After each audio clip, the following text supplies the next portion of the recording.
Hi, my name is Alex Mitchell, and I'm a freelance videographer and video editor. I primarily work out of the Adobe suite using programs like Premiere, After Effects, Photoshop, all of that. And usually I'm either, if I'm not editing, I'm going out on shoots, shooting a variety of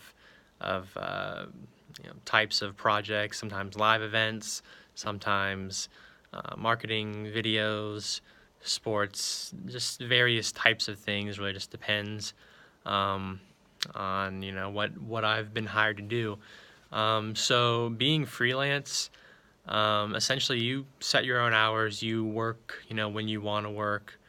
If you want to get up really early and work then and work for the whole day, you can do that. If you want to work for a few hours, you do that. Obviously you're your own boss, so you're choosing what you want to do and how you want to do it. Um, that's you pretty much have to learn how to do time management. If you wanna if you wanna be a freelance worker. But I really like this job. I like that it gives me a lot of freedom to be creative and sort of have a creative outlet to hone my craft and improve my skills when it comes to shooting and editing and all the things that go with that. So that's one of the things I love about this job the most. Um, Dislikes would probably just be, sometimes there's slow periods, sometimes, there's not a lot going on, and other times there's a ton going on all at once, and so it can feel like a lot. Um, and Also sometimes, it can just be difficult if you're trying to do something and you don't know quite how to do it, and so you have to figure it out. And sometimes it's a little bit of trial and error when you're editing or shooting something. And so it can occasionally be stressful depending on what projects you're doing. But overall, it's fun and I enjoy it.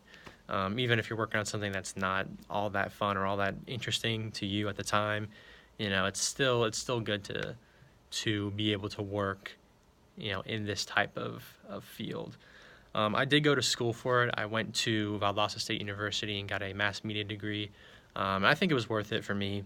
It's one of those things where you don't really have to go to school to work in this industry. But, I think it helps if you can afford it, if it's something that's an option for you, it's definitely something to consider. You'll make a lot of friends and meet a lot of people who you can maybe work with later on, and just make a lot of contacts and get a lot of, skills and learn some things that you might not be able to learn just on your own.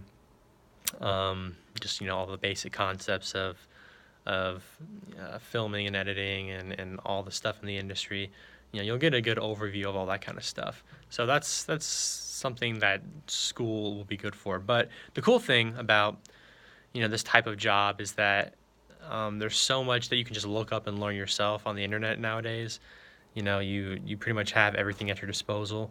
It's right at your fingertips. So if there's something that you want to learn how to do, or there's something you're confused on or don't know how to accomplish it, then you can just look up how to do it. And there's going to be a million tutorials telling you different ways to do it. So then you can use that to help you learn, and hopefully improve and get better.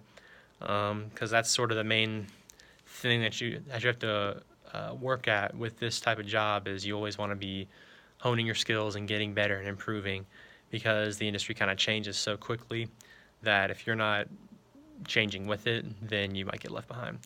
So anybody watching this, I would challenge you to make a video like this, just sort of going through what your job is and what the day-to-day is for it, and your likes and dislikes, and kind of how you got into it, what kind of schooling did you have to do.